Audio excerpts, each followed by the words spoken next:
The shrine stood where the village ended and the wild began. A narrow dirt path led to it, thin and worn, as if even footsteps feared lingering too long. Tall grass surrounded the clearing, bending with the wind like bowed heads. The air there felt different, heavier, quieter, as though sound itself had learned to move with care. No one remembered when the shrine was built. The elders said it existed before names were given to places, before stories were written down. It had watched generations arrive, suffer, love, and disappear. Stone by stone, it had absorbed their prayers, their guilt, their hope. Time did not weaken it. Time fed it. The shrine was not grand, yet it held a quiet beauty that demanded respect. Its walls were made of dark stone, smooth in some places, cracked in others, marked by rain and sun and human hands long turned to dust. Symbols were carved into the surface, curved lines and sharp edges that no one alive could fully explain. Children were warned never to trace them with their fingers. Adults did not need warnings. They felt the weight the moment they stood near. The wooden doors were always closed. Not locked. Just closed. As if trust, not force, kept them that way. People said the shrine listened. Not like a person listens with ears and attention, but like the earth listens when seeds are buried inside it. Quietly. Patiently. Completely. It did not answer prayers quickly, and it never explained its silence. Some who came seeking blessings left unchanged. Others returned with lives slowly transformed for better or worse. No one could say why. That uncertainty was what made the shrine powerful. The villagers treated it with careful distance. They spoke of it in low voices and never at night. When they passed the path that led to it, they avoided looking directly at the clearing. Respect was taught early, not through lessons but through fear mixed with reverence. Shoes were removed before entering. Heads were bowed. Questions were swallowed. Inside the shrine the air was cool and still. Dust floated gently, catching thin beams of light that slipped through cracks in the roof. The scent of old incense clung to the stone, mixed with dried herbs and fabric that had not been moved in decades. Every object rested exactly where it had been placed, untouched, as if time itself had been asked to wait. At the heart of the shrine hung the ceremonial dress. It was wrapped in layers of pale cloth, tied carefully with cord made from plant fibers. Only a few had ever seen it fully uncovered, and those few never described it the same way. Some said it shimmered like water under moonlight. Others said it looked simple but felt heavy, like it carried unseen weight. What everyone agreed on was this: the dress did not feel empty. It was believed to hold memory. Not just of events but of emotions, pain, devotion, sacrifice. Women whispered that the dress remembered the hands that wove it, the tears that fell nearby, the promises made in its presence. It was not an object meant to be worn. It was meant to remain. The elders taught that the dress was bound to the shrine, and the shrine to the land. Together they formed a balance. When respected, they protected. When ignored, they waited. The shrine did not strike like lightning. It did not shout warnings or send signs that could be easily understood. Its punishments, if they came, arrived slowly, quietly, often when it was already too late to turn back. Stories were passed down in fragments. A man who took something that was not his and slowly lost his voice. A woman who mocked the old rules and found herself unable to sleep again. No clear lessons. No clean endings. Just reminders that some boundaries existed for reasons no one fully remembered anymore. That was what made them dangerous to forget. Over the years, the world outside the village changed. Roads were built. Radios arrived. New beliefs mixed with old ones. Some people began to say the shrine was only stone and cloth, nothing more. Others laughed at the idea of curses and memory trapped in fabric. But still no one touched the dress. Not out of faith alone, but out of instinct. A deep, unspoken understanding that some things survived disbelief. On most days, the shrine stood alone, watching the grass grow and the seasons shift. It did not demand offerings. It did not call for attention. It simply existed, steady and patient, like a witness that could never forget what it had seen. And that was its true power. Because power that waits is far more dangerous than power that strikes. On this particular day, the wind moved differently through the clearing. It circled the shrine instead of passing by. Leaves gathered near the path as if drawn there. The air felt tense, holding its breath. Somewhere in the village, a young woman felt a restlessness she could not name. Her thoughts drifted again and again toward the place everyone avoided, toward the stories half told, toward the dress no one touched. The shrine did not stir. It did not warn. It did not change. It simply waited, as it always had, for the moment when respect would weaken, and desire would step across a line that had stood unbroken for generations. Her name was Amara, and hunger was the first thing she learned to recognize each morning.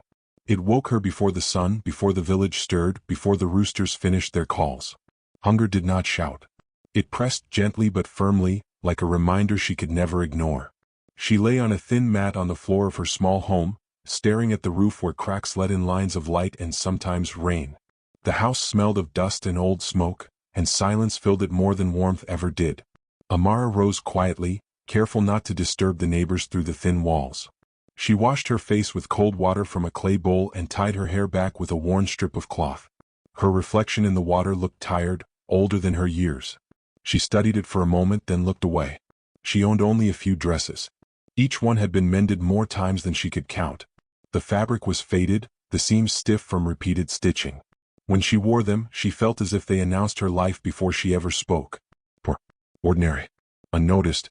As she stepped outside, the village slowly came to life. Women gathered near cooking fires, laughter rising in small bursts. Children ran barefoot through the dust, their joy careless and loud. Amara walked past them all, carrying an empty basket, her presence barely acknowledged. No one was cruel to her. That hurt more than cruelty ever could.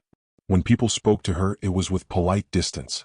Their eyes slid past her, already searching for someone else more important, more interesting. She listened more than she spoke, nodded more than she argued. Over time she learned how to make herself small. Inside her chest, though, something restless moved. Amara wanted more than survival. She wanted to feel seen. She wanted dignity, not the kind given out of pity but the kind that came from being valued. Sometimes, when she passed a window or a basin of water, she imagined herself wearing something beautiful. Something clean. Something that belonged to a woman who mattered. Those thoughts filled her with shame as quickly as they filled her with hope. She had been raised to respect the old ways. Tradition was woven into her life like thread into cloth. She followed the rules because they were rules, not because they brought comfort. The elders said tradition kept the village safe. Amara wondered who it had ever kept safe in her family. As she moved through her days, fetching water, selling small goods, doing labor for little pay, she felt a growing distance between herself and the people around her. Their lives seemed full in ways hers was not. They belonged. She endured. Sometimes, as she walked along the edge of the village, her eyes found the narrow path leading toward the shrine. She never stepped onto it. She didn't need to. Just seeing it stirred something deep inside her. The shrine represented everything she had been denied and everything she had been warned against. It stood for power she could not touch and beauty she was not meant to wear. The thought made her chest ache. At night, when the village settled into sleep, Amara lay awake listening to the sounds of breathing houses and distant wind. Her mind wandered to places she tried not to name. She thought about the stories whispered by old women, about the ceremonial dress kept hidden from the world. They said it carried dignity, strength, memory. Amara wondered what it would feel like to wear something that held respect instead of poverty. To feel weight that came from meaning, not hunger. The thought frightened her. She told herself it was only imagination, only foolish dreaming. But dreams, when repeated often enough, begin to shape desire. Her relationship with the community grew strained in quiet ways. Invitations stopped before they reached her. Advice was given instead of trust. When problems arose, her voice was the last to be heard if it was heard at all. She felt like a shadow moving through other people's lives. And shadows, she learned, grow bold when ignored. Amara respected the shrine. She truly did. But respect mixed with resentment becomes something dangerous. Each time she passed the path, she felt a pull she could not explain. Not greed. Not rebellion. Something deeper. A need to claim something that felt long overdue. She did not yet know what she would do. She did not yet allow herself to think of crossing that line. But the seed had been planted. And seeds do not ask permission before they grow. As the days passed, the village continued as it always had. Laughter. Or ritual. Silence. And in the middle of it all, Amara walked on, carrying her want like a second skin, thin, invisible, and impossible to remove. Unseen by most. But not, as it would turn out, by everything. Amara grew up with stories that never ended. They began with pride and always stopped short of truth. Her mother told them in the evenings, when the fire burned low and the shadows stretched across the walls. She spoke of a time when their family name carried weight, when doors opened instead of quietly closing. Back then, her grandmother's hands were known and trusted. Back then, their family stood closer to the shrine. Her grandmother had been chosen to serve there. She tended the shrine during ceremonies, cleaning the stone floors, preparing the herbs, and watching over sacred objects with care. It was said she moved slowly as if listening to something no one else could hear. People respected her, not loudly but deeply. When she walked through the village, heads nodded. Voices softened. But something happened during her time of service. No one would explain what. The story always paused at that point as if words themselves refused to go further. Amara learned to recognize that silence. It carried shame, fear, and a warning all at once. After that season, her grandmother no longer served the shrine. The family's place in the village shifted quietly, without argument or accusation. Invitations came less often. Eyes lingered longer. Respect turned into careful distance. No one said the family had done wrong, yet everyone acted as if they had. Amara's grandmother died with that silence still locked inside her. Her mother inherited more than grief. She inherited the weight of unspoken blame. She raised Amara with respect for tradition but not love for it. She followed the old ways because defiance felt too dangerous, yet obedience felt empty. The shrine protects those who remember their place, her mother would say, though her voice always tightened at the word protect. To Amara, the shrine became a symbol of contradiction. It was sacred, yes, but it was also the reason her family had been pushed aside. It was meant to offer safety, yet it had taken something from them that was never returned. As Amara grew older, she began to feel that loss as her own. She saw it in the way elders spoke to her carefully, as if she might repeat some unknown mistake. She felt it in the rules she was taught to obey without ever being trusted to understand why. Tradition was no longer a guide. It was a chain made of silence. The past pressed in from all sides. Every festival reminded her of what her family no longer held. Every ritual made her aware of her distance from the center of the village. She learned to smile through it, to nod when praised for obedience, even as resentment settled deep in her chest. She did not hate the elders. She did not wish harm on the shrine. But she questioned why reverence demanded suffering and why faith required forgetting. In quiet moments, Amara imagined a different past, one where her grandmother had been honored instead of erased. One where the shrine had stood as a place of protection instead of quiet judgment. These thoughts made her feel guilty, but they also made her feel alive. Sometimes she dreamed of the shrine. In her dreams, it was not frightening. It was waiting. The dress hung in the center, heavy and still, as if aware of her presence. She never touched it in her dreams, but she always woke with the feeling that something had been left unfinished. Her mother warned her often, though never directly. Some doors close for a reason, she would say. Do not try to open what was sealed before you were born. Amara nodded, but inside she felt a question forming. Who decided what should stay sealed? The weight of generational suffering began to shape her choices, even when she did not realize it. Poverty was no longer just lack of money. It was lack of opportunity, lack of forgiveness, lack of truth. She felt as though she had been born into punishment for a crime she did not understand. That injustice burned quietly. It made her rationalize thoughts she once rejected. If the shrine had taken from her family, then maybe taking something in return was not wrong. Maybe balance had already been broken long ago. She did not speak these thoughts aloud. Speaking them would make them real. Instead, she carried them inside, where they grew stronger with each passing day. The shrine stood unchanged, distant and calm. But to Amara, it no longer felt neutral. It felt personal. And when something sacred begins to feel personal, reverence slowly turns into challenge. The past had not stayed buried. It pressed forward, shaping her desire, bending her sense of right and wrong, guiding her steps closer to a threshold she had been taught never to cross. Soon, the weight of history would no longer be enough to hold her back. The night Amara chose to walk toward the shrine, the village slept under a thin veil of clouds. The moon hid itself, offering only a weak glow, as if even the sky did not want to witness what was about to happen. The air was cool, and the wind carried the smell of damp earth and distant smoke. Amara moved quietly, her steps careful, her breath shallow. Each sound felt louder than it should have. The brush of her dress against her legs, the soft crunch of soil beneath her feet. She had told herself she was only walking, only thinking. But her feet followed the path without hesitation. The narrow trail to the shrine felt longer than it ever had before. Tall grass leaned inward, brushing her arms like warning hands. Her heart pounded in her chest, heavy and fast. She thought of her mother's voice, of the elders' stories, of the silence that followed certain names. She almost turned back. At the edge of the clearing she stopped. The shrine stood before her, dark and still, its shape barely visible in the low light. It did not glow. It did not move. It simply existed as it always had, patient and unafraid. Amara stood at the threshold, trembling. She told herself she was not a thief. She was not there for greed. She was there for dignity. For something her family had lost long ago. The thought steadied her just enough to move forward. The wooden doors were cool beneath her hands. She hesitated, expecting resistance. There was none. The doors opened with a slow, quiet sound, like a breath being released. Inside, the air wrapped around her, thick and still. The smell of old incense and fabric filled her lungs. Shadows stretched across the stone floor, and the silence pressed close, heavy with memory. Her eyes found the center of the shrine without effort. The dress. Even covered, it commanded attention. It hung in stillness, wrapped in pale cloth, untouched by time. The faint light revealed careful stitching beneath the layers, patterns woven with patience and purpose. It did not shimmer or glow, but it felt alive in a way Amara could not explain. She stepped closer. With each step, fear and desire twisted tighter inside her. Her mind raced with reasons. She deserved this. Her family had been wronged. She was only borrowing. She would return it. The shrine had taken enough already.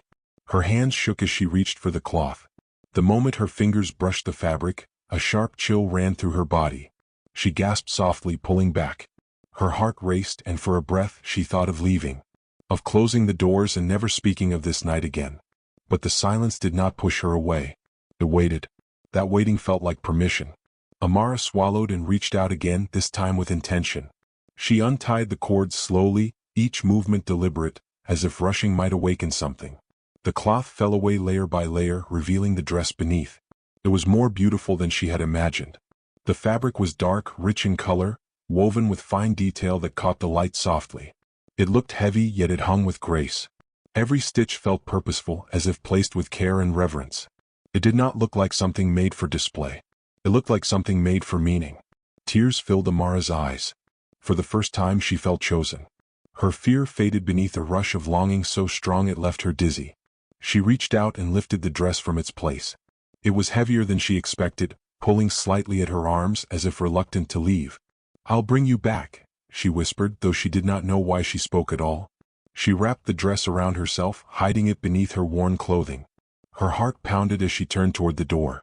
Each step felt final. Each breath tasted like guilt. The shrine did not stop her.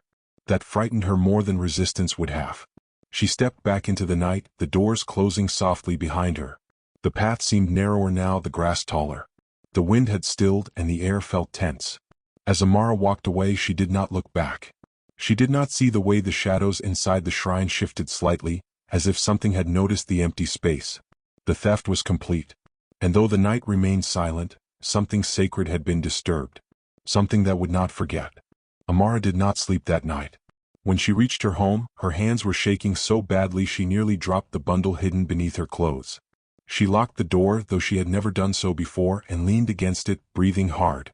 For a long moment, she listened for footsteps, for shouts, for anything that would prove she had been seen. There was nothing. The silence felt unreal. Slowly, carefully, she unwrapped the dress. In the dim light of a single oil lamp, it looked even more striking. The fabric drank in the light, deep and rich, the patterns along its surface delicate yet strong. It did not smell old. It smelled warm, like sun-dried cloth and something faintly alive. Amara's fear melted into awe. Her hands traced the edge of the sleeve, the weight of it pulling gently against her fingers. She laughed softly, a sound she barely recognized as her own. For the first time in years, something beautiful rested in her hands. Without allowing herself time to think, she slipped out of her worn dress and lifted the ceremonial one. The fabric fell over her shoulders smoothly, settling against her skin like it had been waiting. It fit perfectly, not tight, not loose. As if it knew her shape. Amara stood still, stunned. She moved toward the small mirror cracked at the edges and barely able to reflect a full image. What she saw made her breath catch.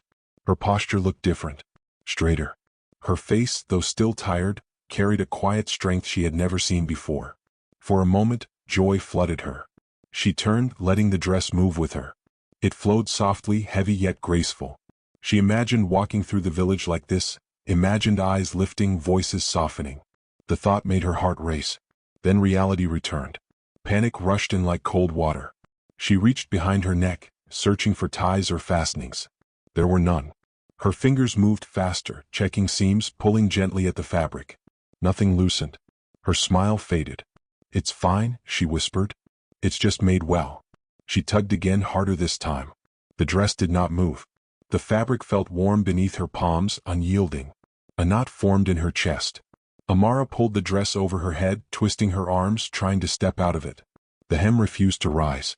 The sleeves did not slide. It was as if the dress had become part of her. Her breathing quickened. "This isn't real," she muttered, her voice shaking. "I'm just tired." She sat on the floor and tried again, slower now, forcing calm into her movements. She pressed her fingers beneath the fabric, searching for any give. There was none. The dress clung to her skin without pressure, without pain, without permission. Fear crept in, slow and sharp. She stood and tried once more, this time with panic driving her strength. The fabric resisted, firm and steady. Her heart pounded so loudly she was sure someone outside could hear it. Amara stumbled back, pressing her hands against her chest. No cloth behaved like this. She laughed weakly, tears filling her eyes. "It's just fear," she said aloud. "It's all in my head." She splashed water on her face and tried again. Nothing changed. The dress remained, warm and heavy, resting against her like a second skin. Hours passed. She tried cutting at a hidden seam with a small blade. The blade dulled instead. She tried pulling until her arms ached. She tried praying, whispering apologies she did not fully understand. The dress did not loosen. Dawn crept through the cracks in the walls. Exhausted, Amara sank onto her mat, staring at the ceiling. Her body felt weak, but the dress felt untouched. It did not wrinkle. It did not shift. It did not breathe, yet it felt aware. A terrible thought settled into her mind. The dress was not holding her. It was choosing her. As the sun rose higher, the village began to stir. Amara remained inside, heart racing, her fear now sharp and certain. This was not clothing. This was consequence. And it had only just begun. By the second day, Amara understood that the dress was not waiting to be removed. It was settling in. When she woke, the weight of it pressed gently against her skin, not painful but constant, like a hand resting where it did not belong. She rose slowly, her body stiff, her thoughts fogged by a night without rest. The dress moved with her, silent and smooth, shaping every step. At first the changes were small. Her posture straightened without effort. Her shoulders pulled back, her chin lifted. When she tried to slump, the fabric resisted, guiding her into stillness and poise. It felt unnatural, as though her body no longer fully belonged to her. She stepped outside, hoping the fresh air would clear her mind. The early morning light caught the dress, drawing attention despite her efforts to hide it beneath a shawl. Neighbors paused as she passed. Conversations slowed. They were looking at her. Not with curiosity but with unease. Amara felt it immediately. Their eyes lingered longer than before. Some stepped aside. Others frowned, as if trying to remember something they were not meant to recall. A woman dropped her basket when Amara passed, her face pale. Amara lowered her gaze and walked faster. Inside her chest, panic swelled. She wanted to tell someone. Anyone. But shame held her back. How could she explain the truth? How could she admit what she had taken? As the day wore on, the dress began to change how she felt inside. Her thoughts slowed, growing heavier, more deliberate. Words formed in her mind before she spoke them, firm and measured. When she tried to speak casually, her voice came out steady, serious. It did not sound like her. When a man pushed past her in the market, she did not flinch as she normally would. Her body remained still, her eyes lifted calmly to meet his. He stepped back without understanding why. That frightened her more than fear itself. She was not choosing these reactions. The dress was. As hours passed, her movements grew precise. Each step felt guided, purposeful. When she tried to rush, her pace slowed. When she tried to hide, the dress seemed to draw attention instead. It did not shimmer or glow, but it carried presence. Heavy, commanding, impossible to ignore. By evening, whispers followed her. Some spoke of old stories. Others crossed themselves or muttered prayers. Children were pulled closer to their mothers. No one confronted her. They simply watched. Amara returned home shaking. She pressed her back against the door and slid to the floor. Tears streamed down her face as she tried again to pull at the dress. It did not respond. The fabric felt warmer now, almost comforting, as if it approved of her surrender. That night, she dreamed while awake.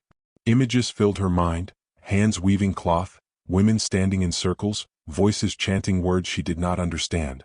She felt grief that was not hers, anger that burned deeper than her own resentment. When she tried to push the thoughts away, they returned stronger. The dress was remembering. The next morning her strength felt different. Not weaker. Redirected. When she lifted a bucket it felt lighter. When she stood she did not wobble. But her body felt less like a home and more like a vessel. People began avoiding her path. The elders watched her closely, their faces tight with worry. They whispered among themselves, glancing toward the distant path to the shrine. No one asked her questions. No one offered help. Amara felt alone in a way she had never known. She wanted to scream. She wanted to tear the dress away and run back to the shrine to beg forgiveness. But when she tried to step toward the path leading out of the village, her feet slowed. Her body hesitated. The dress was not done with her. By the third night she could feel it pressing against her thoughts, shaping her emotions. When anger rose it cooled her.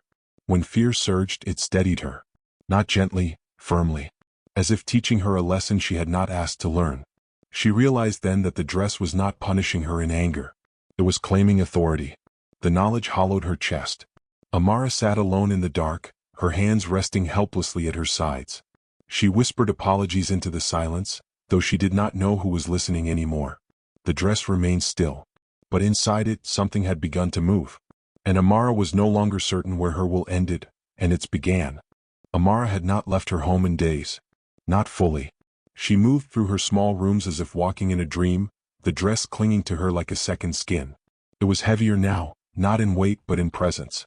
Every movement she made felt watched, measured, corrected. She could no longer pretend it was just fabric. Something lived inside it. Something that remembered. Something that judged. The whispers of the village had grown louder. Doors opened and closed quickly when she passed. Children were pulled from the streets. Elders muttered under their breath, their eyes heavy with recognition and fear. And yet, no one came to confront her. Perhaps they had always known that some forces could not be challenged by words alone. It was then, in the quiet of a restless night, that the first memory came, not hers, but woven into the fabric of the dress itself. She awoke from a dreamless sleep to find herself standing in a place she did not recognize. The walls were stone like the shrine, but younger, less weathered. Candles flickered along the edges, casting long shadows. And before her stood a woman she had never met. Or perhaps she had long ago in a story half told. The woman's eyes were dark, deep, and full of sorrow. Her hands were extended, holding a dress, Amara's dress, woven by fingers now dust, yet filled with intention, sacrifice, and memory. The vision struck her with a force that made her knees buckle. This dress was not merely ceremonial. It was a record. A ledger of pain, loyalty, betrayal, and injustice. Each stitch, each fold, carried the weight of those who had suffered to protect what was sacred. Amara could see it clearly now. The dress had been created generations ago by women of her bloodline. Women who had been chosen not because they were wealthy or powerful, but because they were steadfast, honest, and willing to endure suffering in the service of the community. Their hands had woven hope into the fabric, and their tears had stained it with memory.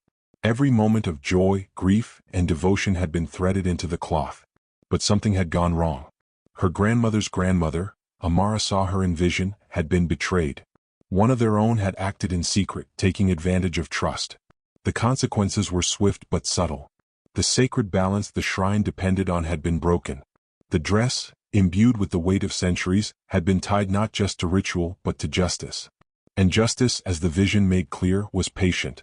Amara felt her chest tighten. She was staring at the moment where history had cracked, where the honor of her family had turned into shame and distance. She saw the elders' whispered warnings, the unspoken rules, the avoidance. They had been guiding her family back toward accountability, through generations.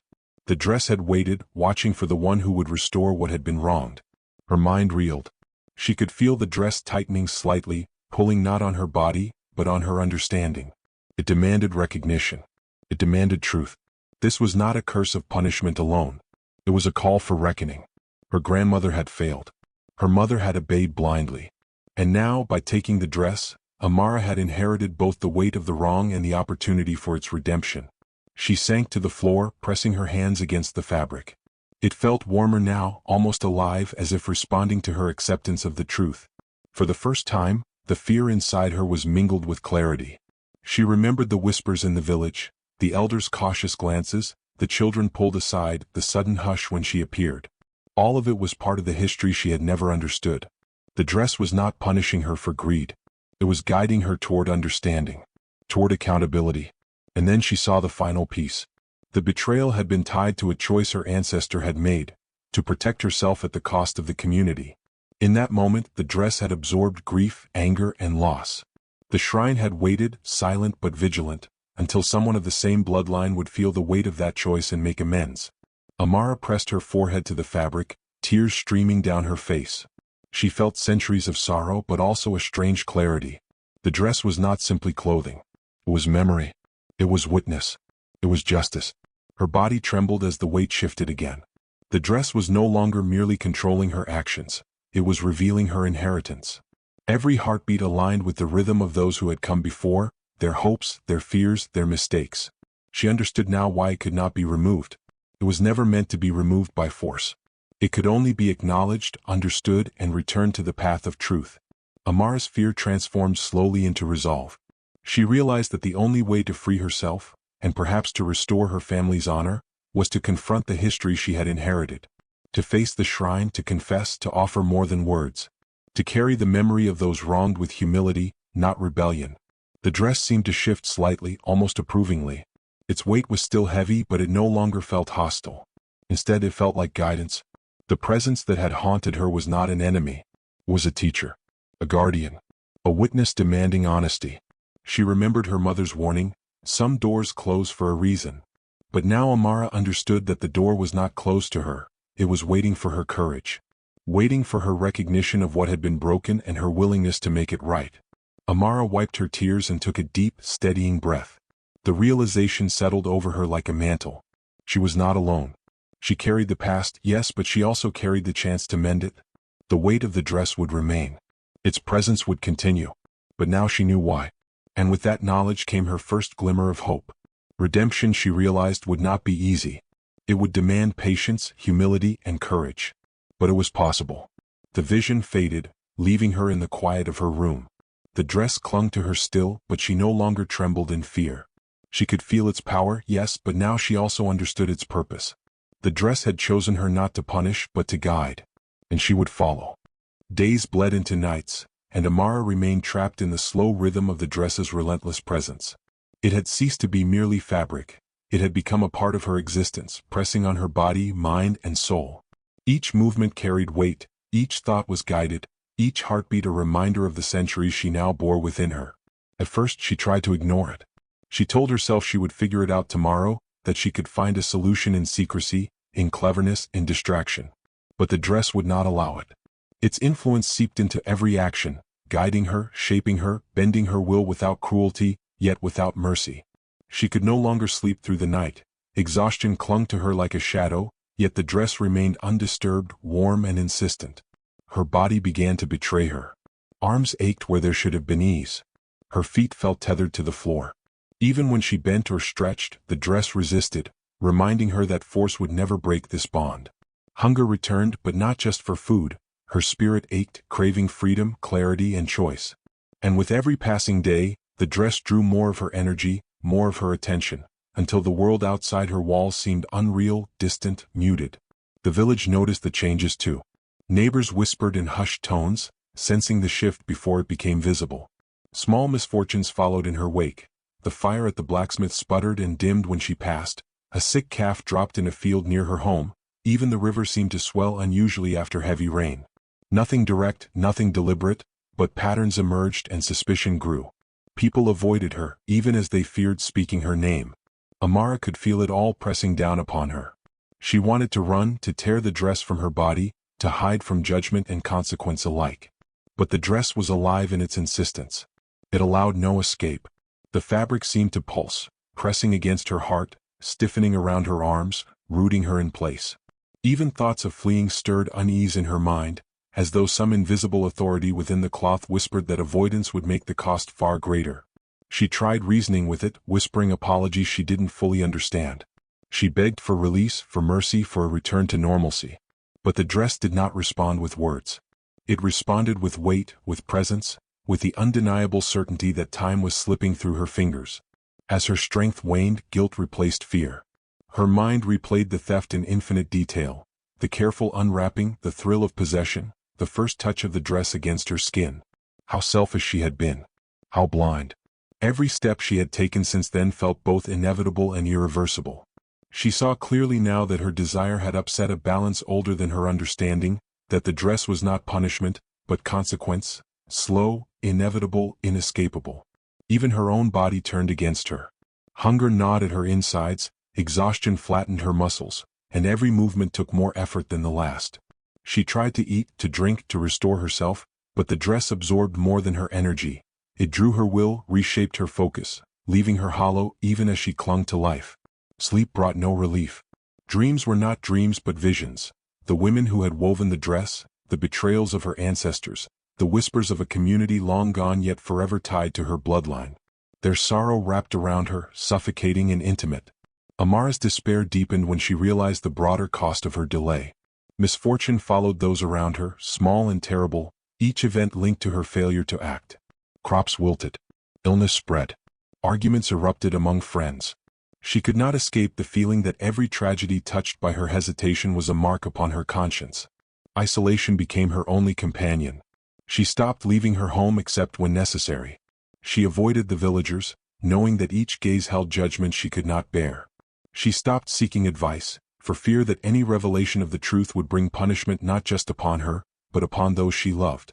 Alone, she sank into herself, feeling the centuries of memory pressing ever heavier, the fabric a living record of her family's mistakes and the shrine's patience. Days and nights merged in a blur. The dress seemed to pulse with its own rhythm, demanding acknowledgement, demanding understanding, demanding action. Every moment of hesitation fed its grip. The more she delayed, the more her body weakened, the more her mind shrank inward, and the more the village around her frayed under the weight of her indecision. In this slow collapse, she realized a terrible truth. The dress would consume her if she refused to act. Not in the sense of life ending immediately, but in the way a river erodes stone, inexorable and patient. Her energy, her identity, even her sense of self would be swallowed, leaving behind only what the dress required: acknowledgement, accountability, and reckoning. Tears came easily now, not of fear but of sorrow and understanding. She pressed her hands against the heavy fabric, feeling it move slightly, almost impatiently.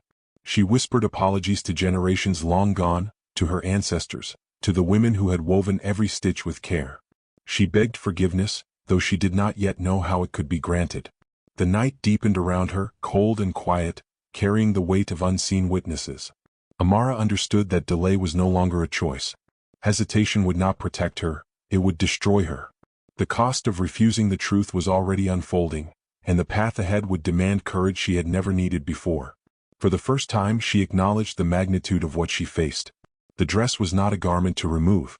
It was a responsibility to accept. And only by facing the full consequences, by returning to the shrine, by acknowledging the wrongs of the past, and by submitting herself to the process of atonement, could she hope to survive, not just physically but spiritually. The weight pressed heavier still, reminding her, time was fleeting, and the dress would wait only so long before it claimed everything it had been meant to guard. Amara shivered, exhausted and aware, knowing that the descent she now endured was the necessary path toward understanding. Fear, guilt, and isolation were the price of delay, but they were also the teachers that would prepare her for the reckoning to come. And so she waited, no longer in hope of escape, but in growing understanding that the dress demanded more than resistance. It demanded courage, acknowledgement, and surrender. The slow, inexorable cost of refusal had begun. Amara sat in the dim light of her small room, the dress heavy upon her shoulders like a living weight. She could feel it pulsing softly as if urging her to move, to act, to stop running from what she now understood she could not escape. The days of denial, hesitation, and hidden fear had passed, leaving only the stark reality. The dress would not release her until she faced the truth, until she accepted responsibility for what she had done and the lineage she carried. For hours she stared at the walls, listening to the quiet hum of the night. The village slept, unaware of the storm that had settled within one of their own. Shadows stretched across the floor, and for the first time she did not try to hide from them. Each breath reminded her of the lives she had disturbed, the misfortunes she had inadvertently caused by her delay. Hunger gnawed at her, exhaustion clung to her muscles, but above all was the heavy ache of guilt. The first step, she realized, would be acknowledgement, not just of her theft, but of the centuries of silence, betrayal, and forgotten responsibilities carried by her bloodline. She pressed her forehead to the fabric of the dress, feeling its warmth and its insistence. Every stitch spoke to her in ways that words could not capture. It whispered of patience, of suffering endured, of sacrifices forgotten. The realization struck her hard. She had inherited more than guilt, she had inherited duty. Rising unsteadily, Amara made her decision. She would return to the shrine, not with defiance, not with shame alone, but with humility and intent. She did not know exactly what would happen when she stepped onto that sacred ground, but she understood that avoidance had become impossible. The dress had tied itself to her will, to her understanding, and it would not release her until she acted. As she walked through the village the next morning, her steps were slow but purposeful. The community watched her quietly, whispers following like shadows. Children peered from behind doors, elders murmured prayers under their breath, and neighbors crossed the street to give her a wide berth. She could feel their unease, but it no longer frightened her. She carried more than fear now. She carried the knowledge of her task, the weight of her lineage, and the determination to set things right. Reaching the path that led to the shrine, Amara hesitated for a single heartbeat. The familiar clearing lay ahead, silent and patient. The trees leaned toward her as if observing, the wind brushing softly against her skin. The shrine waited, unchanged, its presence as solemn and authoritative as ever. She could feel the dress tighten slightly against her back, urging her forward. Inside the shrine, the air was thick with memory and incense. Shadows stretched across the stone floor, shifting slightly as if alive. Amara approached the center where the ceremonial dress had once rested. Now it rested upon her. She knelt, placing her hands lightly on the floor as if to anchor herself, to ground her in humility. She whispered apologies, not just for the theft, but for the generational pain, for the betrayals that had brought her here, for the mistakes of those who had come before her. The dress pulsed warmly, guiding her through a ritual she did not yet fully understand. She spoke aloud, naming the wrongs, the losses, the unspoken debts, acknowledging her lineage and the actions that had gone unatoned. Her voice trembled at first, faltering with shame, but it grew steadier with each confession. The words were not empty, they carried sincerity, the raw force of a soul seeking reconciliation. Time seemed to stretch, the world outside fading into insignificance. Amara's focus narrowed to the connection between herself, the dress, and the shrine. Every heartbeat, every breath, every whispered acknowledgement strengthened her resolve. The dress seemed to respond, pulsing against her skin with warmth and expectation. It was guiding her not toward punishment, but toward understanding. When she finished speaking, she felt a strange stillness settle over her. The weight of the dress was no lighter, but it no longer felt like oppression. It felt patient, as though waiting for her next move. Amara realized that the dress had never been about control alone. It had been about teaching her responsibility, about forcing her to confront the truth rather than flee from it. With a trembling hand, she reached for the hem of the dress. Slowly, deliberately, she began to lift it, not in rebellion but in recognition. The fabric responded, not with resistance but with guidance. Each inch she moved felt like a reconciliation, a small mending of the threads that connected her family to the shrine, to the community, to history itself. She understood that the dress would not come off entirely through force. It required a willingness to face the consequences of her actions, to accept the past fully, and to carry its lessons forward. The process was not easy. Every movement demanded patience, humility, and the courage to endure discomfort without retreat. But as she continued, she felt a shift within herself. Fear ebbed, guilt softened, and a sense of purpose emerged, clearer and stronger than she had ever known. By the time she stepped fully out of the dress, she felt changed. Not freed in the way she had imagined, but transformed. The dress had left its mark on her, not as punishment but as guidance, a reminder of the responsibility that came with taking what was sacred. She bowed her head, offering one final acknowledgement to the shrine and to the women whose hands had woven the fabric centuries ago. The path of atonement had been arduous, draining, and humbling. Yet it had brought clarity, purpose, and connection. Amara rose from the floor, her back straighter, her heart steadier, her spirit tempered by the understanding that redemption required both acknowledgement and action. The shrine, the dress, and the memories they carried were no longer forces to fear. They were teachers, guiding her toward the life she had been denied through ignorance, fear, and delay. In that moment she understood, atonement was not an end. It was a beginning, a chance to live with honesty, humility, and courage. And though the road ahead remained uncertain, Amara felt ready to walk it, no longer burdened by the weight of refusal, but strengthened by the lessons she had finally embraced. The night was quiet, almost reverent, as Amara stepped onto the path leading back to the shrine. The village was asleep, the air still and cool, and the moon carved pale shapes across the earth. Each step she took felt weighted with purpose. Each breath was measured, steadying the tremor in her hands. She carried no weapon, no cloak of deception, only the truth she had embraced and the humility that had been forged through days of reflection, fear, and suffering. The dress no longer clung to her like a chain, but she could feel its lingering presence as if the fabric itself remembered her journey. Every stitch pulsed softly beneath her fingers, a quiet heartbeat echoing the history it carried. It had guided her, shaped her, and prepared her for this moment. She knew the path ahead would demand more than courage. It would demand total surrender, a willingness to confront the shrine, the dress, and the generations whose stories intertwined with her own. When she reached the clearing, the shrine stood silently, imposing and unchanging. Its wooden doors were dark in the moonlight, the carved symbols etched into the surface almost glowing with quiet authority. Amara paused, bowing her head in respect. She could feel the air thick with memory, a presence older than the village, older than herself. The weight of generations pressed on her, but she did not falter. Pushing the doors open, she stepped inside. The familiar scent of aged wood, incense, and herbs enveloped her. Shadows stretched across the stone floor, the corners alive with quiet expectation. The ceremonial dress lay at the center, folded neatly as if waiting for her arrival. Her heart thudded in her chest, a mixture of fear, reverence, and determination. She approached slowly, each step deliberate. Memories of the past, visions of her ancestors, the betrayals, the sacrifices, flickered in her mind. She knelt before the dress, hands trembling but steady, and whispered aloud everything she had learned, everything she had accepted. Her theft, the silence of her ancestors, the wrongs that had gone unatoned, and her own role in continuing or correcting that legacy. Each word hung in the still air like a fragile offering, a bridge between past and present. For a long moment nothing happened. The shrine remained silent. The dress lay inert. Amara's chest ached as she waited, doubting whether acknowledgement alone would be enough.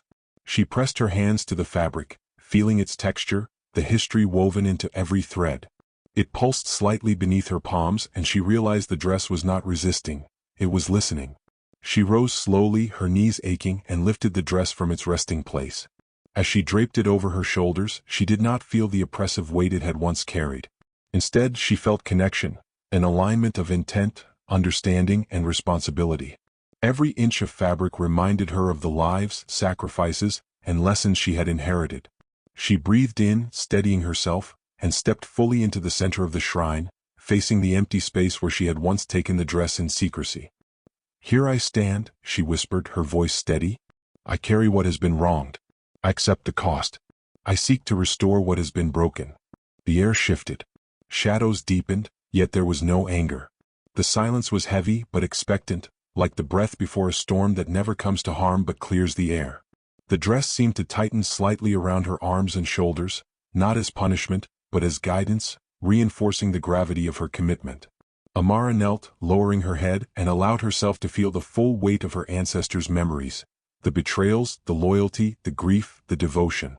She whispered their names aloud, one by one, acknowledging each life and choice, each act that had led her to this moment. The dress seemed to pulse with warmth, a rhythm that matched her own heartbeat. Then came the subtle resistance. The dress shifted slightly, holding firm as if reminding her that her redemption was not simple. She felt the pull against her will, gentle but insistent, urging patience, humility, and focus. Every fiber of the fabric demanded that she remain present, that she confront not just her own actions but the patterns and choices of generations past. Amara bowed further, eyes closed, tears streaming down her face. She murmured apologies, confessions, and promises. She offered her understanding, her willingness to act differently, her readiness to honor what had been lost. She did not ask for release, only for the chance to set things right. Slowly, impossibly slowly, the dress began to loosen, not as if it were being taken off, but as if it were responding to her acknowledgement. The threads unwound in a rhythm that felt alive, patient, deliberate. With every breath, every whispered word, every ounce of humility and courage, the fabric released its hold, returning the power it had demanded be understood and respected. Amara rose from the kneeling position, her shoulders bare at last. She felt exhaustion, yes, but also a profound relief, a connection restored, a debt acknowledged, a lesson fully learned. She folded the dress carefully, returning it to its place at the center of the shrine. Unlike before, there was no temptation, no thrill, no fear. Only reverence, understanding, and a quiet sense of completion. The shrine remained silent, unchanged in its stillness, yet somehow heavier with acknowledgement. Amara bowed once more and stepped back, feeling the centuries of memory, the weight of duty, and the power of sacredness settle into quiet harmony. She knew her journey was far from over, but in this moment she had faced the truth, accepted responsibility, and restored a connection long fractured. As she exited the shrine, the night seemed different. The wind whispered through the trees, the moonlight softened, and the shadows no longer pressed so heavily against her. The path ahead was still hers to walk, but she carried it with understanding, courage, and the knowledge that the past could guide without controlling her. The dress had not been vanquished, but it had been reconciled. And so had she.